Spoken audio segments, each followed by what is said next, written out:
Walter, how you doing, man? I'm okay. Some spring allergies, but otherwise I'm good. How are Well, you? it's springtime in Savannah, so we just take it all in right now, right? Exactly.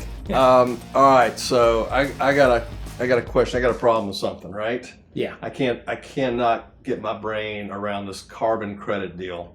So read an article in the journal earlier this week that major companies, Microsoft, Royal Dutch Shell, are paying timber owners to leave trees standing for another year.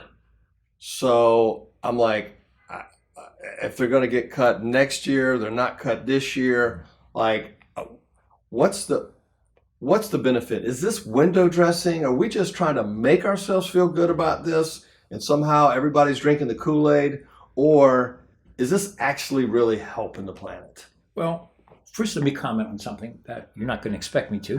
All right. I think it's stupid to pay somebody to not cut a tree down for a year.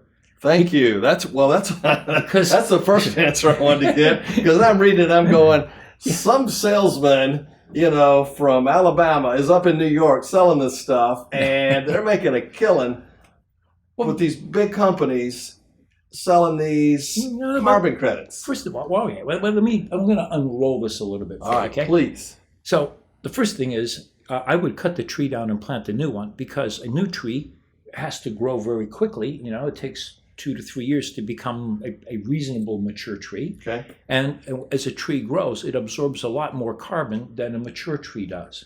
So opposite of what they're doing. Okay, I'm with you. I'm with you so far. Keep going. All right. So the key question here is what is the net effect, and where is the demand coming from? So the airline industry has actually allowed you for the better part of, I'd say, 15 years, maybe 20 years.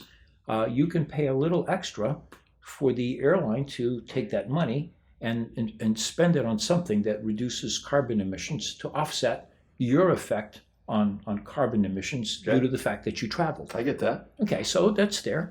But the problem is it's sometimes hard to personalize this. So many years ago, when I was an economics teacher, I tried to explain externalities to the class, that emissions were a form of externalities. And it's like, how do you get people to pay for the externalities that they cause? Nobody had a really good answer. Most of it is social pressure these days. Right. But my answer was, you take a car and you pass a law that says all cars' exhaust pipes have to be put into the passenger compartment of the car. That's where they. How much are you willing to pay now? All right, I'll write the check. Okay. Exactly. So the key thing really is if carbon is making the planet warmer, and there's some evidence that it is, there's others who say not, but the theory is carbon is making the planet heat. Right. And so it's a cost to all of us in the form of worse hurricanes. We're seeing, hurricanes that are much longer and much nastier. Like, for example, the one in Texas a few years ago, where it just sat over Texas and rained and rained and rained until. Well, and how many did the Gulf Coast have last year? Right? Last year was horrible. It was a record number of hurricanes. Well, in recorded data, it was the longest and the most numerous hurricanes in the Gulf of Mexico that since we've started recording data. Last year. Yeah, last year. It's terrible. So what is the solution though? Paying somebody to leave a tree for another year just doesn't seem like the right approach. Yeah, I think the right approach is, if you don't want carbon to go into the air, then find ways to do what you do without that happening, rather than creating a whole market that's kind of on shaky ground. In the U.S., they try to have a carbon credit trading market, right, and it didn't really take off. It wasn't very liquid. There's just a few states participating, California being one of them.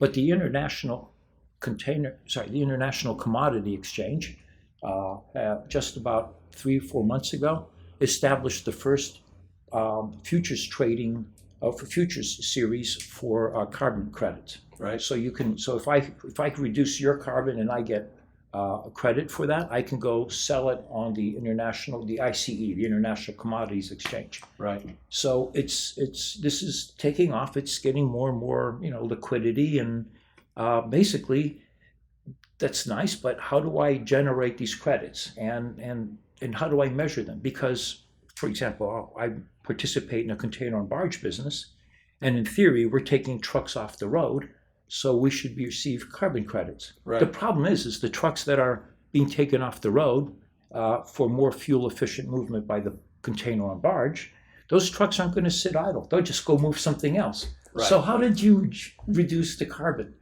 And the answer is, look, if you want the carbon to go down because you want to use better fuel, use better fuel. Don't I think this business of trying to create artificial markets and things that may or may not really work, it doesn't make sense. I'll give you another example. You go to California. They want everybody to drive, electric cars, electric trucks, electric anything, buses, whatever.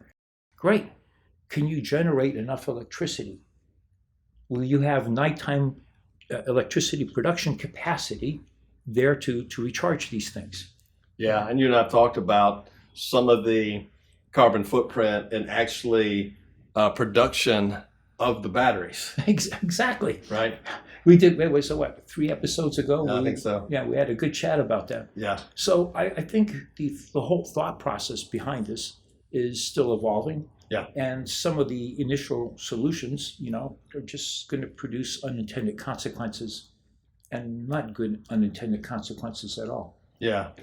Well, I appreciate that. I got stuck on that one, but yeah, that's great. That's great insight on that. And this is an emerging business, really. It is. I mean, it's gonna continue to grow. It has to, right? Exactly. Look, it's going to. The younger population has been indoctrinated with this thought process, Yeah. and what most retailers are trying to do these days is tell you how many tons of carbon were involved in getting the product that you're picking up at the shelf or Right. ordering online, how much carbon is produced to get to that point. People want to know. So they don't want to buy things that put a lot of carbon in the air, and so they'll probably spend less on those and more on the things where there's less carbon. Got Now, it. whether they should have that attitude or not, that's not for me to judge. It's just simply the facts, right? I think that horse is out of the barn. Yep, it is. Yeah. Long gone. Hey, Walter, thanks. All right, buddy. Take care. Always good. Yes, ma'am. Appreciate it. Yeah. Bye.